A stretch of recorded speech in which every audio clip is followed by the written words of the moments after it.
Hello, everyone, and welcome back to season 2 of Our House. Boy, there's a lot of stuff going on. I'm joined today by Kyle Pinnell, sports editor at Maneater at Mizzou.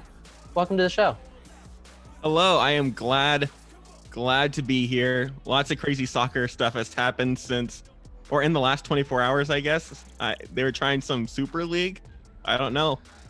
I don't know what's happening, and even as we're going on the show, and I'm sure as we are talking right now, by the time that people start listening to this, everything's going to change. So we got lots to talk about, lots to discuss. What is the Super League? Who's involved? How is it falling apart? What is going on? So sit back, relax, and welcome to Our House.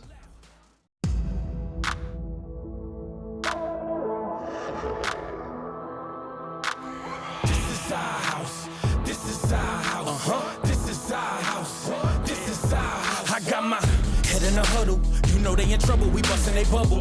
I know that we playin' a game, but this gon' get real and turn into scuffles. The way I'm gon' touch you, every tackle I make gon' turn into fumble. They turning over the ball, my defensive line make sure that I score. Now all you gon' hear is a brawl. The crowd is in awe. What did you think was gon' happen? I don't know what you thought.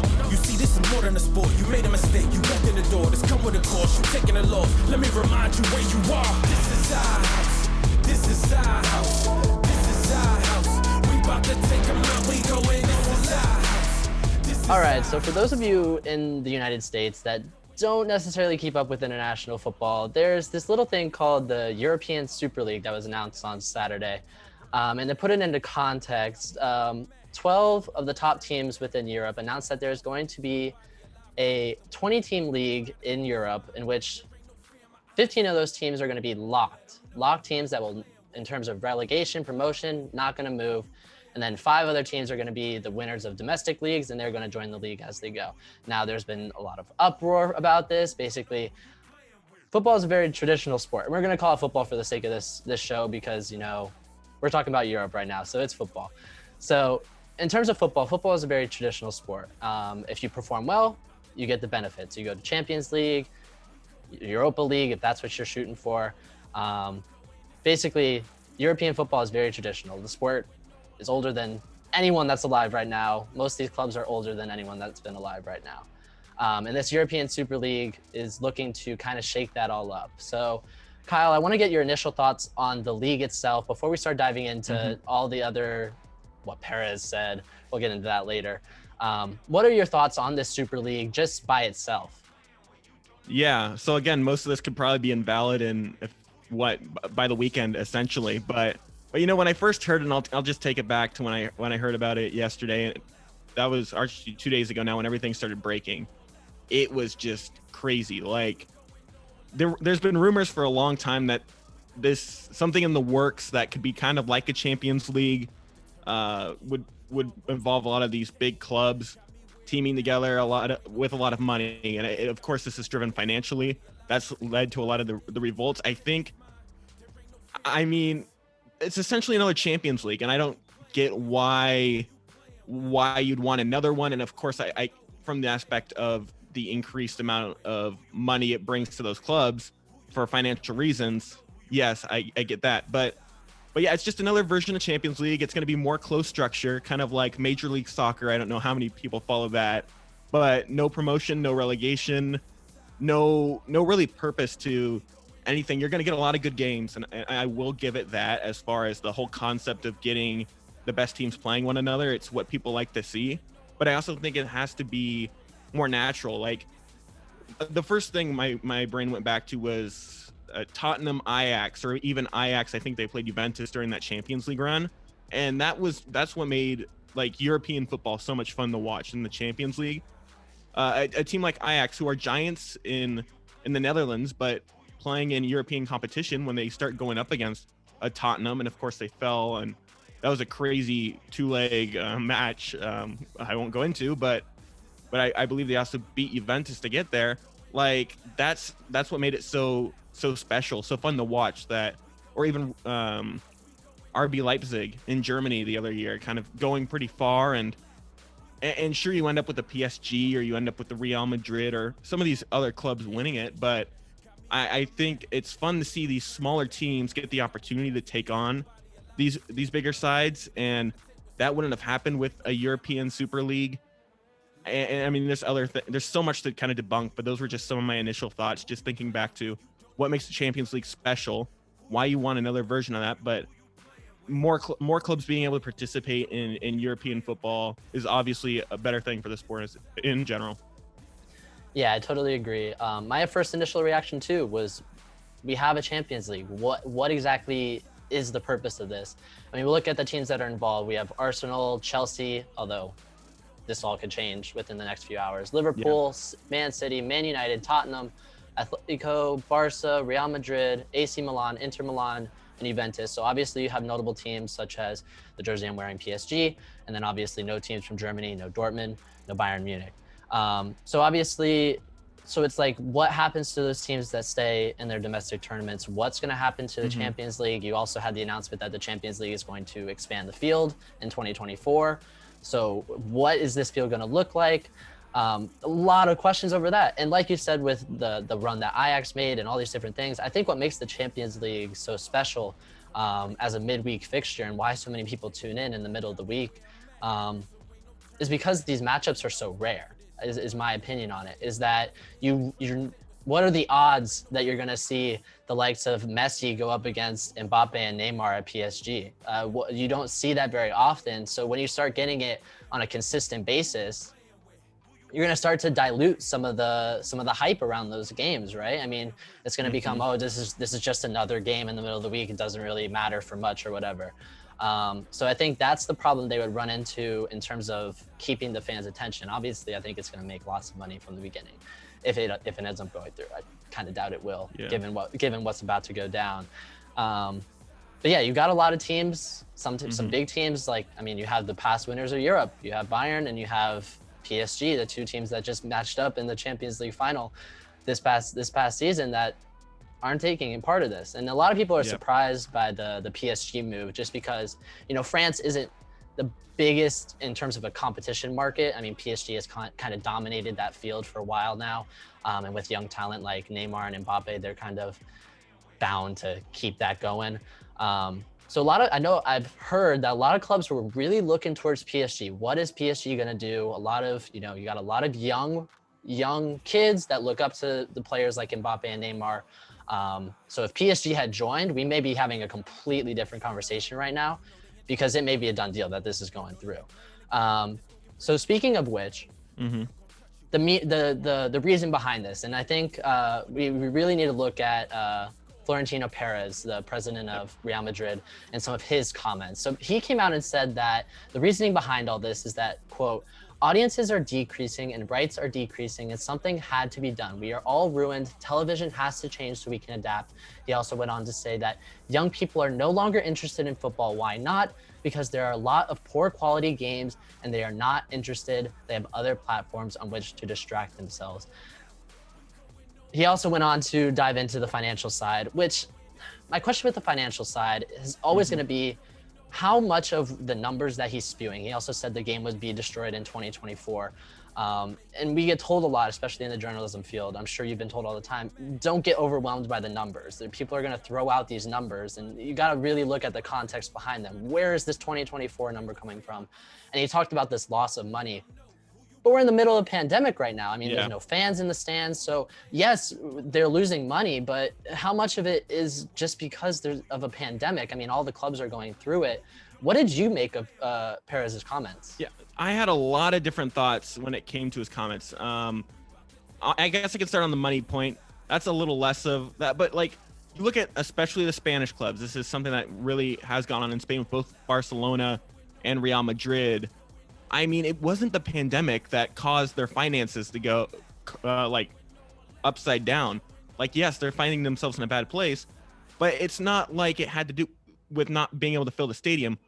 Some of the decisions the club has made, both clubs have made, in bringing in the personnel they bring in, having those rosters where they just keep on bringing star after star after star from different countries.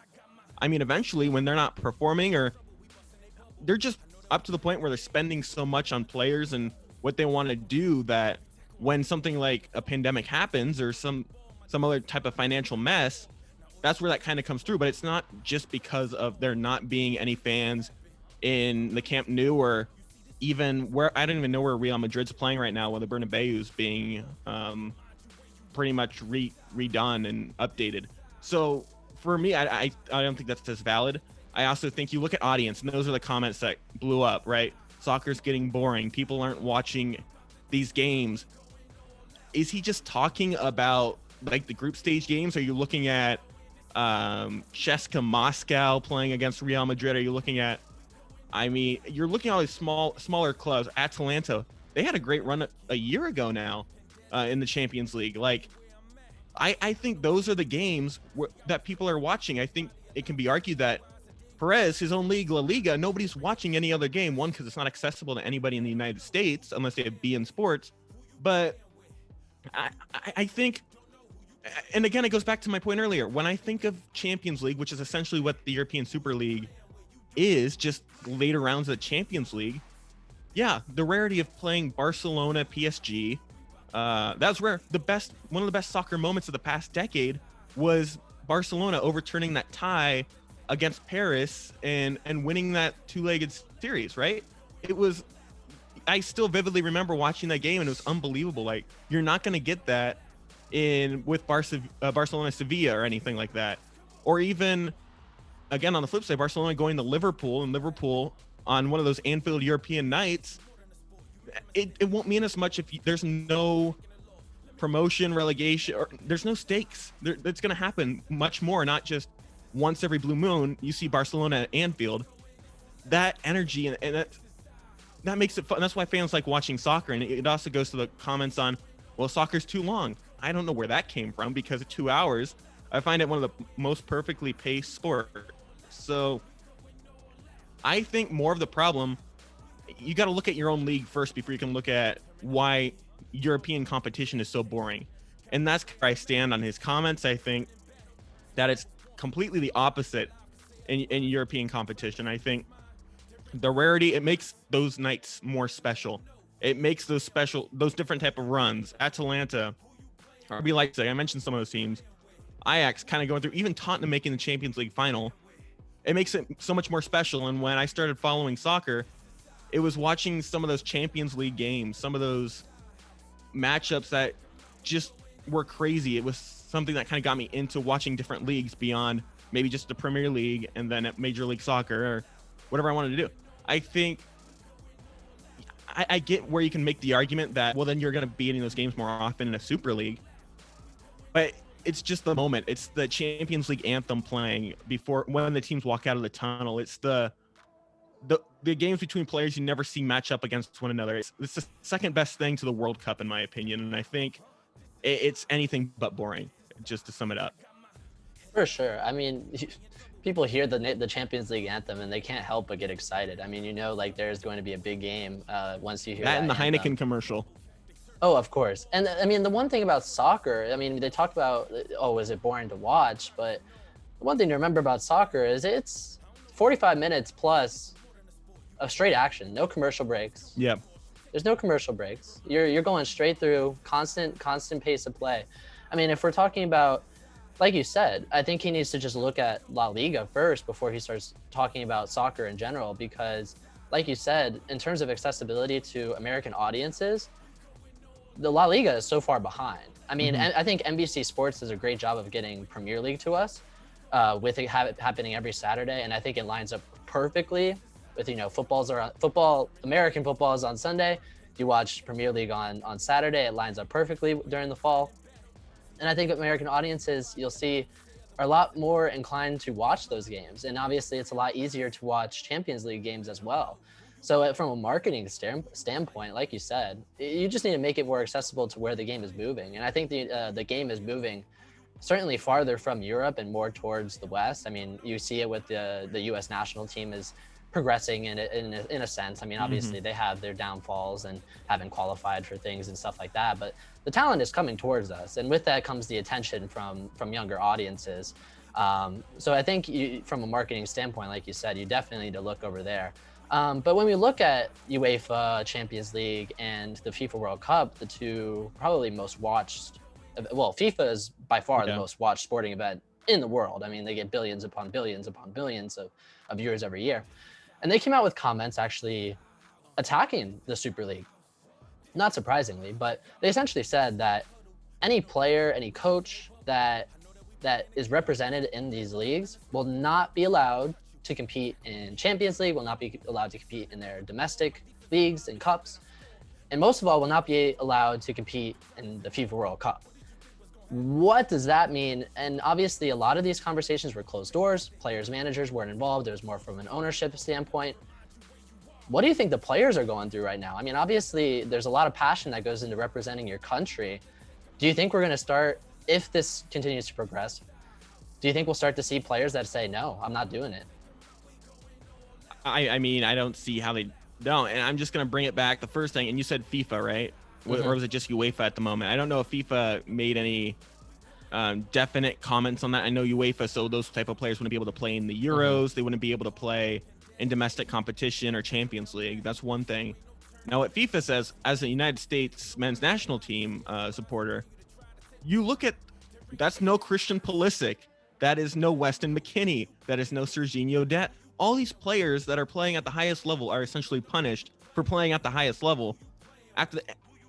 Pining for years to see a player playing in those Champions League games, playing against the best competition, to suddenly not be available. And I mean, that's something that is worth thinking about. I don't think it will happen. I think FIFA would need to definitely rule down on that if this league isn't even a thing by then. I don't think it will be. But that's how the United States is affected by all of that. I think players will start to, I'm sure that's happened internally actually with all this recent news. They're not going to go out and say their entire minds, but they're going to go talk to ownership probably, or they're probably very frustrated. They can't say anything either, because then the minute someone says anything, it's going to be international news at this point. And just recently, I'll just read a comment from Kevin De Bruyne, who tweeted a statement. Didn't really say much of anything, but it was a good sentiment as far as he wrote, "This man comes out of a little town out of Belgium, dreaming of playing at the highest stage possible. I've represented the Belgian, German, and English league, and also proudly represented my country. I have worked and competed against everybody trying to win the ultimate, but the most important word in this is competing. With all events that have been happening in the last few days, maybe this is a good moment for everybody to come together and try to work for a solution. We know this is a big business, and I know I'm a part of this business, but still I am a little boy who just loves to play football. It's not about a certain entity in this case, it's about football over the whole world. Let's keep inspiring the next generation of footballers and keep fans dreaming." So again, that doesn't really come out, and it seems like it's coming out against the Super League, and I'm sure that's what it is, but it's, of course, worded carefully. But that sentiment of these players are playing the sport of football just because they grew up playing. It's a sport that they love. And this whole European Super League kind of takes away from competing at every level. There's no promotion relegation. It could even get monotonous, right? If you're looking at the same games taking place every week. You're looking at Liverpool playing, Tottenham playing, Barcelona playing, Real Madrid, those type of teams. And I don't know. I just don't. I think for the players, right? I'm just talking through it. It's just terrible. I think that if this continues to go on, there will probably be more comments made in social media about the Super League and how they feel about that. But if you're going to be punishing players for these actions of these billionaire owners, I don't think that's fair to them. But I also think the reason they're doing that is just to get some of these outspoken players to talk and speak up and put enough pressure on owners, as we've kind of seen already, to slow this down and stop it completely. So I don't like that players can not play in a World Cup just because of what, again, those billionaire owners have done. But I mean, it's all on them. So that's how I kind of think about it. Yeah, and it's especially from a U.S. standpoint, if this were to come in effect, U.S. national team play and FIFA World Cup, I think a lot of attention gets put on the owners of these clubs that have a lot of American corporate interests within them. I mean, you got Kroenke of Arsenal, you got a lot of American companies, and obviously, they came out and said JP Morgan is going to fund this.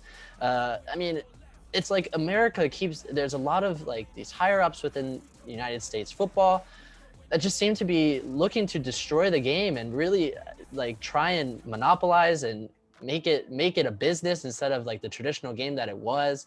And you see a lot of fans coming and attacking them within their own club. I mean, you got right now there's a bunch of protesters outside clubs basically saying to end the Super League. Why are we in it? And you got Arsenal fans basically telling Kroenke to get out. Why are you doing this to us? We don't want this. And yeah, the only comments I've really seen that have come directly from players have been Ander Herrera and Bruno Fernandes have come out and said that they didn't come out and strongly say against their club. They just said that really it can't be bought. You can't buy the game. Yeah. One thing I will say that I did find pretty funny is a lot of those mid-table teams within England have actually come out and posted TikTok saying like, "Oh, see you later." Basically posted video from Wolves and Leeds, posted videos of them destroying these top club teams. I mean, you got videos of players getting megged, scoring goals on them, and they're like, "Whatever, see you next time. We don't need you. This is not what soccer is supposed. This is not what football is supposed to be. And if that's how you want to do it, we'll make the most of it." Okay. So I really love to see them having a little fun on social media. Yeah. And right now, as we're talking, it could be all falling apart. I mean, as we were getting on, and as I'm looking now, Chelsea has announced that they're likely going to drop. Man City is likely going to drop. We got Manchester United's chairman has resigned. Juve has also had a resignation. A lot of things are falling apart. So do you think we are actually going to see this? Is this all just a bunch of hype? Where are we going?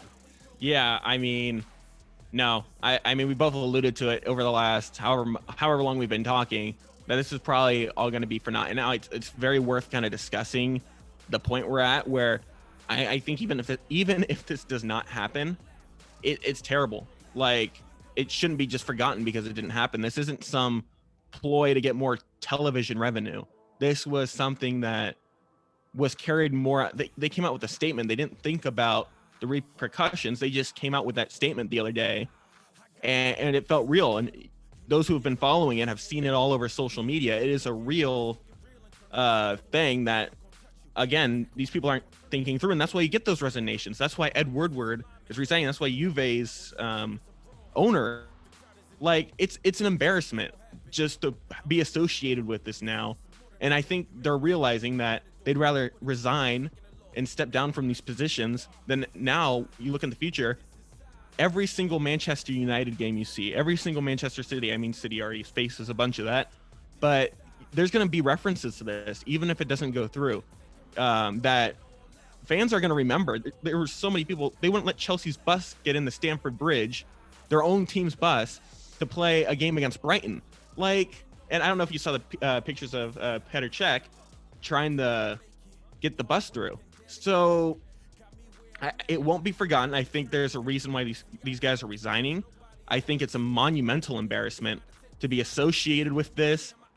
And it's not like there's two sides to this either. It's making a lot of money here or just soccer as a whole. And something interesting, as I've been listening to the other breakdowns of this whole thing, when it was more maybe it could happen, this is crazy, you got to look at the financial structure of these different leagues in Champions League. The money goes to the league that is passed down, and of course the Champions League teams get most of it, but it also trickles down to smaller clubs. You got the mid-table clubs that are waving goodbye at those teams. Well, they get a lot of money a year when a Premier League team plays in Europe. Like, even if they're not there, it's probably minimal amounts of money, not to different teams. Like, I'm sure Major League Soccer, that's like a windfall of cash. But for these teams like a Brighton, for mid-table teams, even like a Leeds this year coming back in from the English Championship and now playing in the Premier League, these teams in every league all over Europe get these funds. So there's a lot of, if that happened, well, where's this money going to come from? I'm sure there's going to be less money or revenue produced in Champions League play. And then that kind of trickles down. There's a lot of trickle-down effects from that as a whole. And I also, another thing, I don't know if you read, if this were to happen, the British government was talking about like pretty much getting rid of the work permits of the players who are on those teams. So like, even then, a Christian Pulisic couldn't play for Chelsea because his work permit in England would have been revoked. So it's just crazy, just the how it's all broken down. And again, Pep Guardiola spoke about it too a little bit, like what's football without competition? That's behind in the Stretford end at Manchester United, kind of a little bit of hypocrisy there. I don't know. I mean, it's one of those things where it's just a monumental embarrassment. I don't think it will happen kind of going forward, but I think it shouldn't be forgotten. I think that fans should remember what these owners tried to do. This isn't like, I don't know if anybody's heard rumors of Major League Soccer and Liga MX combining to form a Super League in North America. That would bring every single team in to that league. It's not like you're looking at pulling the 10 best teams and closing it off. And I think it's that part of making a closed league for the most part. I know there's those 5 spots that rubs fans the wrong way, that there's no purpose as much as there used to be. And you take away from the special moments. And I think we're starting to see as today goes on, as this Tuesday goes on, and we'll see before the weekend, that just means a lot. There's a lot of tradition in soccer. These clubs have been around forever, like you mentioned at the beginning of the show. And it's definitely something that fans won't forget anytime soon. Yeah, and I think that's one thing that's important to mention, is that whether this happens or not, it's important to remember what has happened today and within the past couple days. One thing I always think about now is I can't imagine what these stadiums would be like if full fans were allowed. I mean, if Manchester United's playing at home or Arsenal's playing at home, to hear what would be heard within those stadiums, I would pay to go hear what's being said there. So I honestly, right now in this climate, I think the owners are lucky that there's not fans in the stands, because I think there could be some major stuff going down at some of those games. And I think another important thing to note is that we can't, in this situation, it's easy to associate teams and players with these teams, but we have to remember that they weren't involved in these conversations at all. And it is said that these were super closed door conversations, and that they were just as surprised as us to hear about all this. And I think James Corden said it best, is that we can't let the owners forget about this, because what they tried to pull on the soccer, the football world, football in Europe, and honestly just the community as a whole within their select communities, is that this was a game created by the working class that has been stolen by the rich, and they just tried to make it the rich get even richer. It is a move of greed. So I think it's important that as fans, we cannot forget what they just tried to do. And I think it was a beautiful thing to see that the football community rose up together in a fairly united stance against the Super League.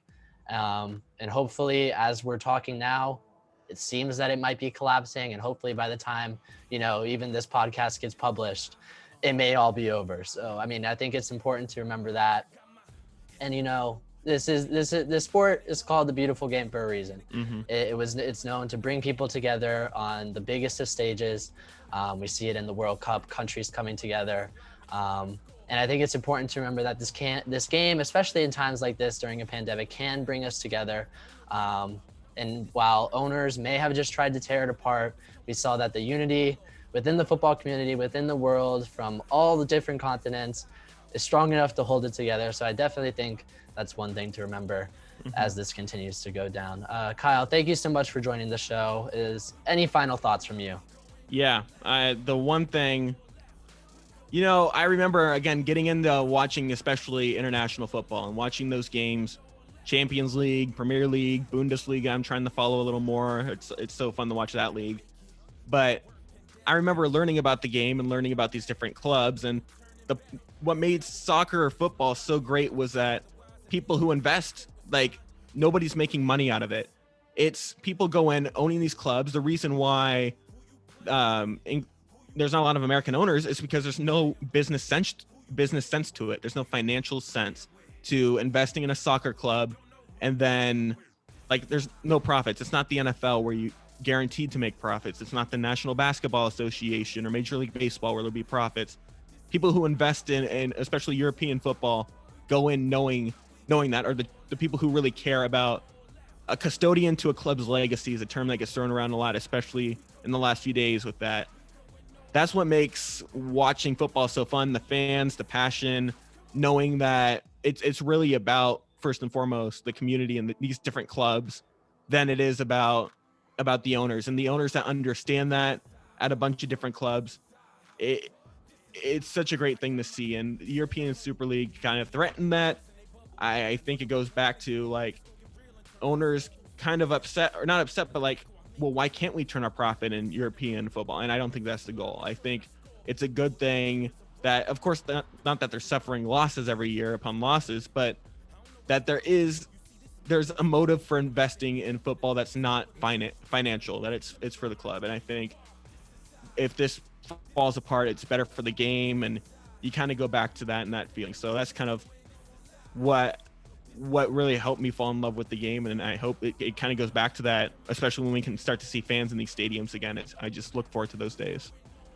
Yeah, for sure. We've definitely seen the football world get a little shaken, but the foundation has not broken yet, and that's what we love to see. Kyle Pinnell, thank you for joining the show. Look forward to talking again soon. Thank you so much. Thank you for having me on.